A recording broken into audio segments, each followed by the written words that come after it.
What if the greatest nation on Earth built its story on a lie? What if the founding myths you learned were written by the winners, while the rest were erased? This isn't the history from your schoolbook. It's the history from the ground up.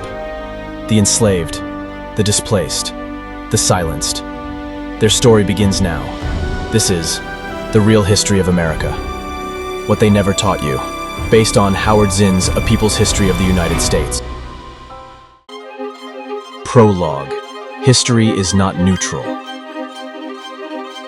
What if everything you learned about history wasn't the full truth? What if the stories told in classrooms and textbooks left out the voices of the poor, the enslaved, the displaced, the women, the workers, the ones who lost? History, we are told, is fact, objective, neutral. But no story is ever truly neutral. Every fact is chosen. Every silence is deliberate. The heroes they celebrate, Columbus, Washington, Jefferson, all men of vision, yes, but also of violence, of conquest, of exclusion.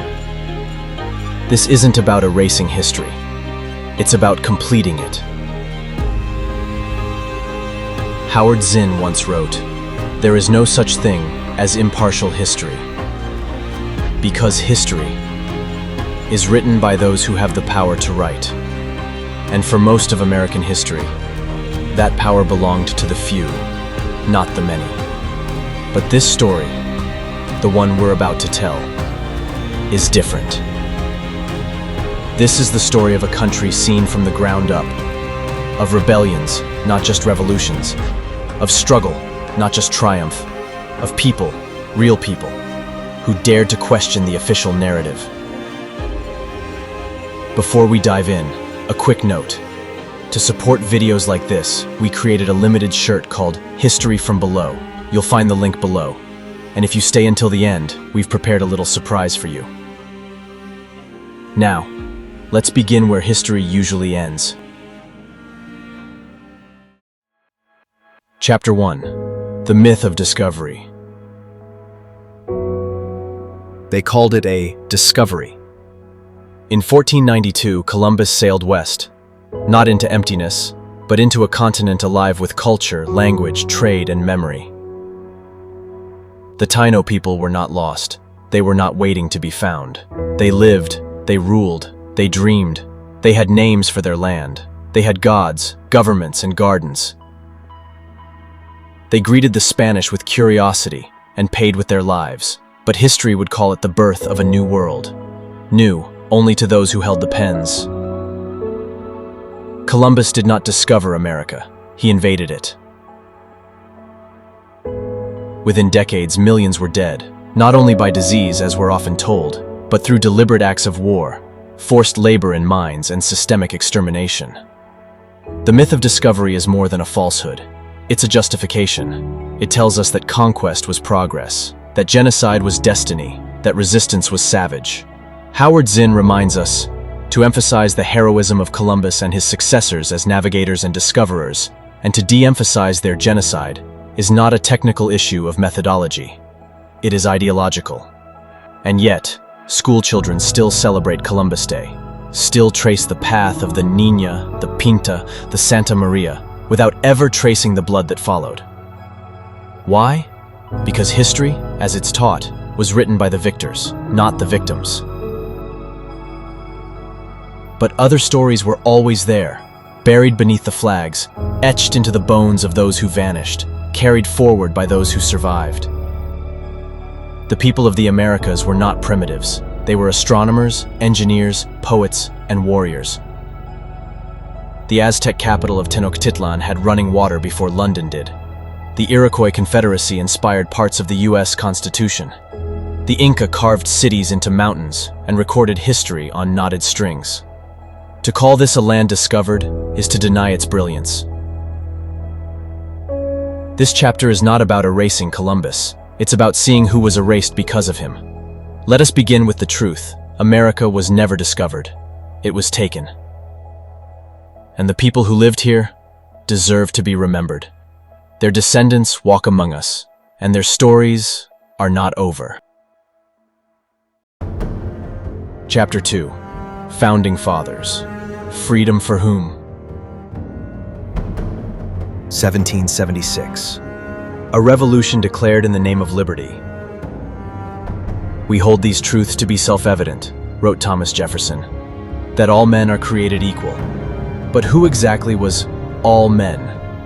Not women, not the enslaved, not the poor without land, not the indigenous nations being pushed westward. The Founding Fathers spoke of freedom, but built it atop structures of exclusion. More than 40 of the 56 signers of the Declaration of Independence owned slaves.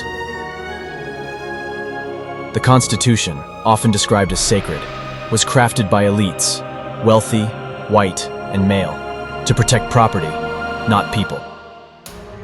Howard Zinn reminds us, the Constitution was a compromise between slaveholding interests and Northern capital. The document guaranteed liberty for some and silence for the rest. In Philadelphia, freedom rang in the halls of Congress, but in the fields of Virginia and Georgia, it was silenced by the crack of a whip. Jefferson, the author of Liberty, enslaved over 600 people in his lifetime. And when he wrote about life, liberty, and the pursuit of happiness, he excluded the very people who built Monticello by hand. George Washington, hailed as a moral compass, hunted his own escaped slaves. This is not to deny their brilliance or historical impact, but to understand them fully, we must confront their contradictions. While elites debated representation, poor farmers like Daniel Shays took up arms against tax injustice. While the Constitution was ratified, native nations were driven from their lands, one broken treaty at a time. Even those who fought for independence were betrayed. Tens of thousands of Black Americans served in the war, promised freedom, only to be returned to chains. Liberty, it seems, had a price, and it wasn't paid by those who declared it. The myth of the Founding Fathers as pure prophets of democracy is just that, a myth. They were men of their time, and their time was soaked in hierarchy, exploitation, and racial division. Their legacy lives on not just in words, but in the systems they designed, some still intact today. To truly honor the idea of America, we must see its birth honestly, not to reject its potential, but to realize it, fully, for everyone. Because freedom should never have been limited by wealth, race, or gender, and history should never pretend that it was. Chapter 3. The people rebel. The ink had barely dried on the Constitution when the people it ignored began to rise. The myth says the revolution brought liberty, but for many, it only replaced a distant king with a nearby ruling class. Taxes rose, land was seized, debt crushed the poor, and so they rebelled. In western Massachusetts, 1786, Daniel Shays, a veteran of the Revolution, led thousands of farmers in armed revolt against unfair taxation. They called it Shays' Rebellion. The government called it treason, but to the people, it was survival. These were men who had fought for freedom, now losing their homes to the very system they helped create. The response? Send in troops, crush the uprising. Howard Zinn writes, "The Constitution was written to strengthen the economic position of the elite, not to empower the people, and the people knew it." The story of America isn't just written in founding documents, it's written in acts of defiance. The Whiskey Rebellion followed soon after, when poor farmers in Pennsylvania resisted a federal tax on homemade liquor. Washington himself led soldiers to put them down. The message was clear. This new republic would tolerate resistance until it threatened property. And yet, the rebellions continued. In the cities, workers struck for fair wages. In the South, enslaved people plotted freedom. On the frontier, women protested food shortages and inflation. History does not record all their names, but it remembers their fearlessness. These were not footnotes. These were fault lines, running beneath the polished surface of the American myth. When we speak of the American people, we must remember, they did not wait for freedom to be handed down. They demanded it, fought for it, and, when necessary, rebelled for it. If democracy means anything, it must include the right to rise up. Because the real story of America is not just the powerful who ruled, but the ordinary who resisted. Chapter 4. 500 Nations. The land was already taken. Long before Columbus. Long before Plymouth Rock. Long before the word America was ever spoken. This land was home to over 500 nations. Nations with governments, with languages, with trade networks stretching from the Great Lakes to the Gulf of Mexico, from the Pacific to the Atlantic. This was not wilderness. It was a continent of civilization. The Iroquois Confederacy maintained a constitution long before 1787. The Mississippian city of Cahokia rivaled medieval London in size. The Pueblos carved life into stone and desert. The Lakota followed the bison across the plains, guided by stars and ceremony. But to the colonizers, it was empty. They called it virgin land. Untouched, waiting. A divine gift. It wasn't. It was stolen. The United States was born not only through revolution, but through removal. The Indian Removal Act of 1830 legalized ethnic cleansing. Tens of thousands were forced west. Families, elders, entire cultures. On what came to be known as the Trail of Tears. Over 4,000 died along the way. And yet, they endured. But the violence did not stop.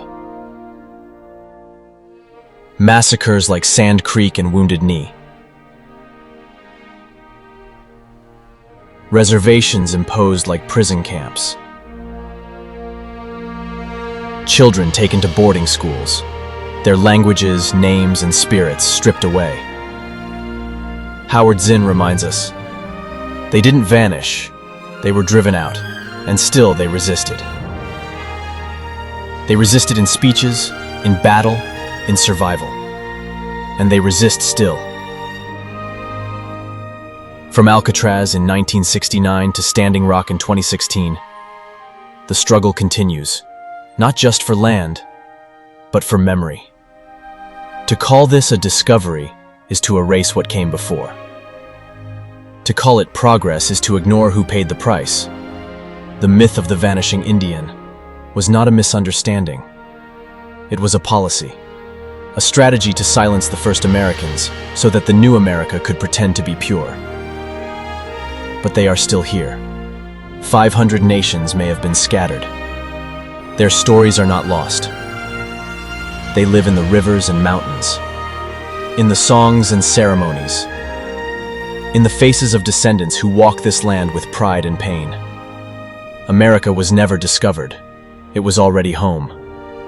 And that home was taken by force.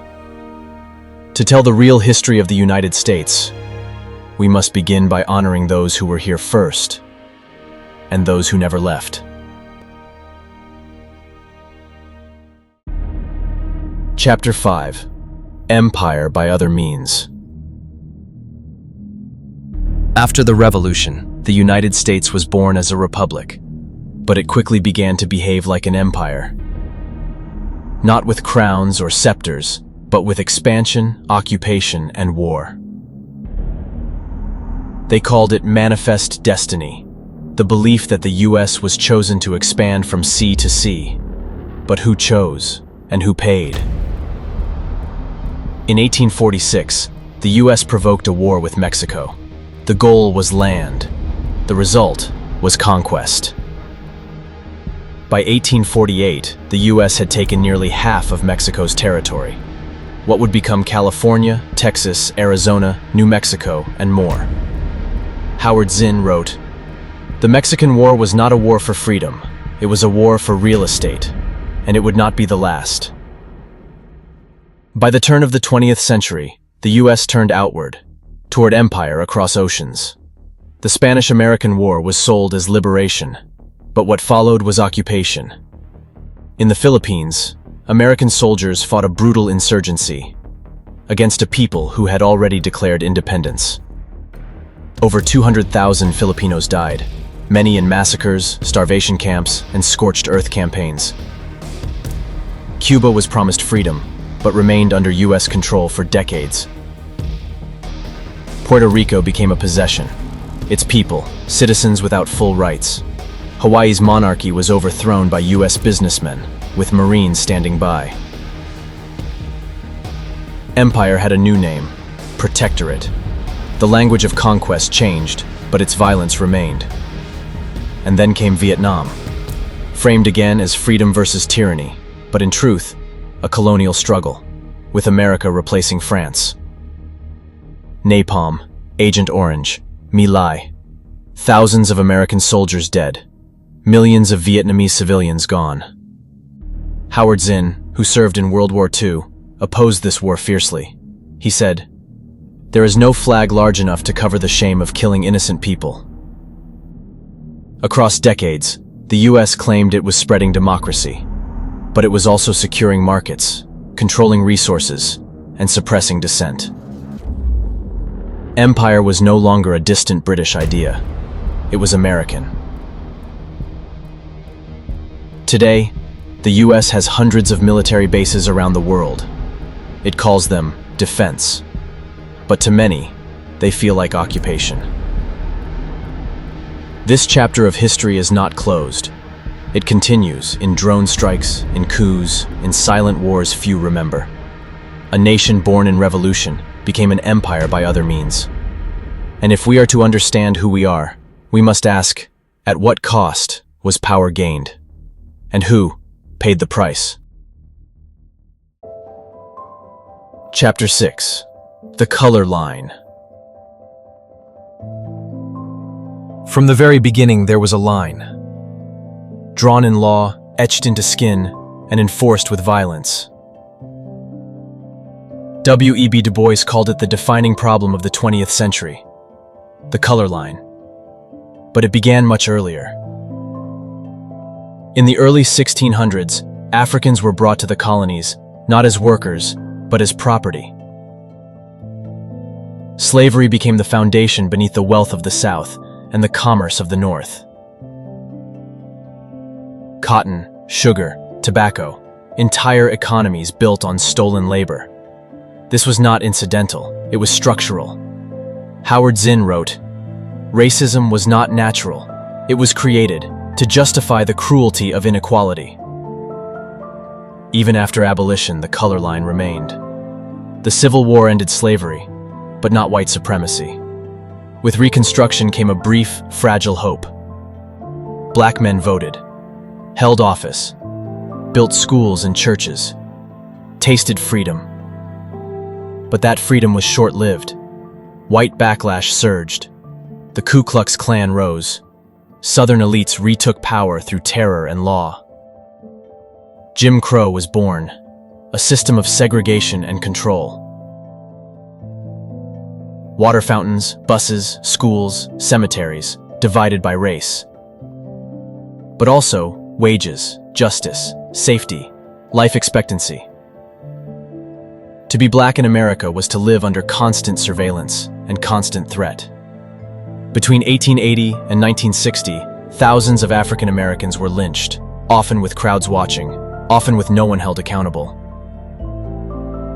This was not just racism, it was public spectacle, a warning. But still, they rose. Rosa Parks refused to move. Martin Luther King Jr. marched into jail. Fannie Lou Hamer demanded to be heard. Civil rights was not a moment. It was a movement, paid for in blood and fire. Howard Zinn reminds us, the cry of law and order has often meant keeping black people in their place. And even after laws changed, after Brown v. Board, after the Civil Rights Act, the color line adapted. New forms of control emerged: housing discrimination, voter suppression, the war on drugs, prison pipelines. The uniforms changed, the logic remained. And yet, the fight continues. From Ferguson to Minneapolis, from Colin Kaepernick to grassroots organizers you've never heard of. Because the color line was not erased, it was inherited. To understand American history, you must follow that line, not just in laws or headlines, but in every opportunity denied, every voice silenced, every life cut short. It's not just a past to reckon with, it's a present to confront. Chapter 7: Women, Workers, and the Forgotten Majority. American history is often told through the actions of great men, but most of the people who built the country were never granted a statue. They were women who raised families, plowed fields, typed reports, stitched uniforms, and were denied the vote for over a century. They were workers, miners, mill hands, seamstresses, railwaymen, whose names never appeared in history books. They were the majority, but treated like the footnotes. In the 19th century, the Industrial Revolution changed everything, except the value of the worker. Children worked 12-hour shifts. Women earned half the wages of men. And laborers who demanded justice were met with batons and bullets. Howard Zinn wrote, "The history of any country, presented as the history of a family, conceals fierce conflicts of interest." In 1911, 146 garment workers, mostly immigrant women, died in the Triangle Shirtwaist Factory fire. Why? Because the doors were locked to prevent theft. They burned alive behind padlocks and profit margins. But they were not the only ones. The Pullman strike, the Haymarket affair, the coal miners of West Virginia, the farm workers of California, the auto strikers in Flint. Across every state and decade, the struggle for dignity has been fought on picket lines and factory floors. And then there were the women. Susan B. Anthony, Ida B. Wells, Sojourner Truth, Emma Goldman, Dolores Huerta. Some marched with banners, some with typewriters, some with fists. They fought not just for the vote, but for safety, autonomy, and recognition. Still today, their stories are too often sidelined, their impact minimized, and yet progress was made, not because power handed it down, but because people rose to demand it. The New Deal, the minimum wage, the 8-hour workday, Social Security, paid maternity leave in some states, each won by pressure, not permission. Today, the struggle continues. The gig economy has eroded security. Essential workers are still underpaid and overworked. Women still face pay gaps, violence, and invisible labor. Howard Zinn reminds us, the memory of oppressed people cannot be taken away. It is in their songs, their stories, their spirit. To tell the real history of America is to tell the story of those who were told to stay silent and spoke anyway. Those who were told they didn't count, but kept showing up. They are not the exception, they are the rule. They are not forgotten, not here. Chapter 8: The People's War. World War II is often called the Good War. The war of democracy versus fascism, of freedom versus tyranny. But Howard Zinn challenges us to ask, whose war was it, really? After the attack on Pearl Harbor, millions enlisted. Factories roared. Ration books circulated. The country united, at least in appearance. But beneath the surface, there were contradictions. Black soldiers served in segregated units, forced to fight for freedom abroad while being denied it at home. In 1942, over 120,000 Japanese Americans were rounded up, stripped of property, and placed in internment camps without trial. Their crime? Their ancestry. Howard Zinn wrote, "Racism was an undeniable part of the war effort. The enemy had yellow skin, and that was enough. And while soldiers risked their lives, corporations profited. Weapons makers saw record profits. Labor was pushed to the brink, and when workers demanded fair conditions, they were told striking was unpatriotic. Meanwhile, the bombs fell. In Europe, in Asia, and finally, on Hiroshima and Nagasaki, 2 atomic bombs. Over 200,000 civilians dead. Zinn, who flew bombing missions during the war, later said, "I came to believe there is no such thing as a clean war." Even the war's end was complicated. Allied forces allowed colonial empires to return, in India, in Indochina, in Africa. The promise of global freedom was delayed, or denied. At home, the GI Bill transformed lives, but often excluded black veterans. Housing, education, jobs, distributed with bias, deepening inequality that persists to this day. Was World War II necessary? Perhaps. But was it noble in every act? That is a harder question. Zinn reminds us, even in the most just wars, injustice thrives beneath the surface. This chapter is not about dishonoring those who served. It's about expanding the frame, seeing the war not just from the White House or the battlefield, but from the camps, the streets, the picket lines, and the shadows of bombs. Because even the good war was not equally good for all. Chapter 9. From Reagan to the New Gilded Age. By the 1980s, the American dream had a new spokesman. Ronald Reagan. With charm, optimism, and a polished script, he declared that government was the problem. Not inequality, not racism, not corporate power. He promised prosperity through deregulation, trickle-down economics, and freedom from taxes. But who reaped the rewards?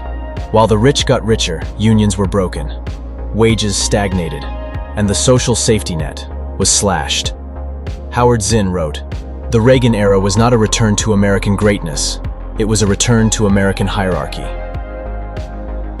Reagan fired thousands of striking air traffic controllers, signaling to employers that labor could be crushed. Cities were left to crumble, mental health services gutted. The war on drugs turned into a war on the poor, especially communities of color. Mass incarceration soared, private prisons profited, and the free market became a sacred myth.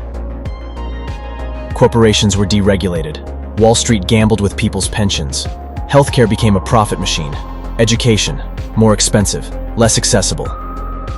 Meanwhile, billionaires bought media empires and politicians. Democrats, too, moved rightward. The Clinton years embraced welfare cuts, tough on crime policies, and trade deals that shipped jobs overseas. Zinn reminds us, there is no real democracy when decisions are made by moneyed interests behind closed doors. By the early 2000s, America had entered a second Gilded Age. The wealth gap reached levels unseen since the 1920s. Poverty became criminalized, student debt exploded, healthcare costs devoured paychecks. Yet the myth persisted. If you're struggling, it's your fault. And while mainstream politics offered soundbites, millions searched for alternatives.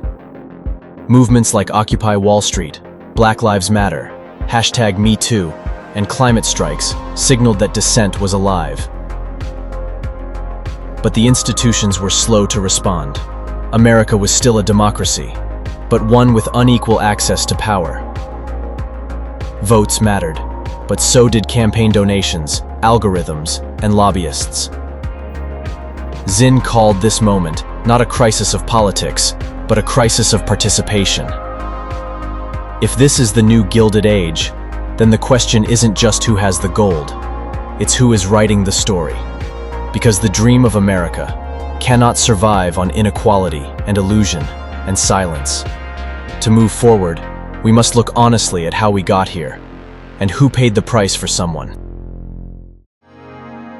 Chapter 10. Who owns the future of history?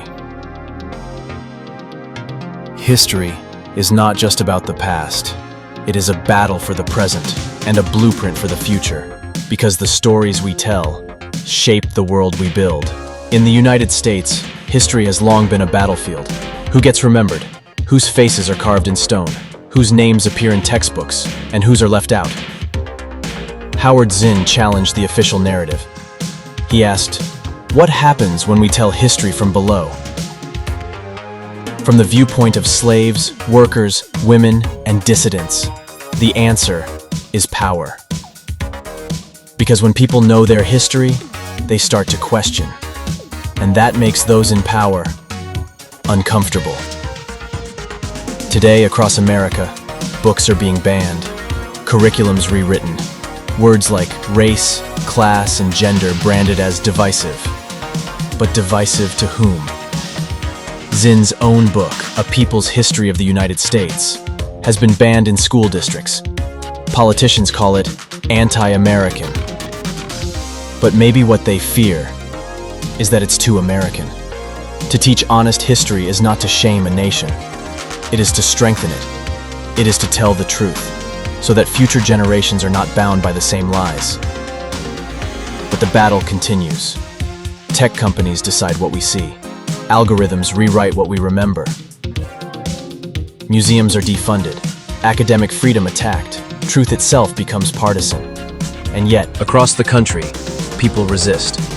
Teachers sneak banned texts into classrooms. Artists reclaim forgotten heroes. Families pass down stories erased from the official record. Howard Zinn reminds us, you can't be neutral on a moving train. To stand aside in the fight over history is to choose the side of silence. The future of history doesn't belong to politicians, or publishers, or platforms. It belongs to the people who live it. To you. What will they say about us years from now? That we chose comfort over truth? Or that we remembered what was forgotten, reclaimed what was stolen, retold what was silenced? Because the past is not dead. It speaks. And we must decide whether to listen. Epilogue. What side are you on? We have walked through a different version of American history, not one of perfect heroes and destined triumphs, but one of contradictions, conflicts, and courage from below. From Columbus to the color line, from rebellion to resistance, from empire to erasure, this is not the history found in monuments. It is the history carried in bones, in memories, in protest songs and whispered truths. Howard Zinn did not claim to have the only truth, but he believed in questioning the official story. He believed that democracy is not inherited, it is practiced. So now we ask, what side are you on? Are you with the silence of textbooks or the noise of the streets? Are you with the victors or with those history tried to forget? History is not a fixed tale. It is a story we shape with every decision. You shape it. Every time you speak up, every time you question, every time you choose truth over comfort. Howard Zinn reminds us, the most revolutionary act one can commit in our times is to tell the truth. To help us keep telling stories like this, we've created a limited merch collection. It's more than merchandise. It's a statement. You'll find the link below. If you've made it this far through history, don't let the story end here. Like, if you believe the past still speaks, comment to share your voice and challenge ours. Subscribe and ring the bell, so you never miss a tale that time tried to forget. And for those seeking even deeper truths, join our channel as a member and unlock exclusive content, behind-the-scenes insight, and early access to future chronicles. History belongs to those who remember, so let's remember together.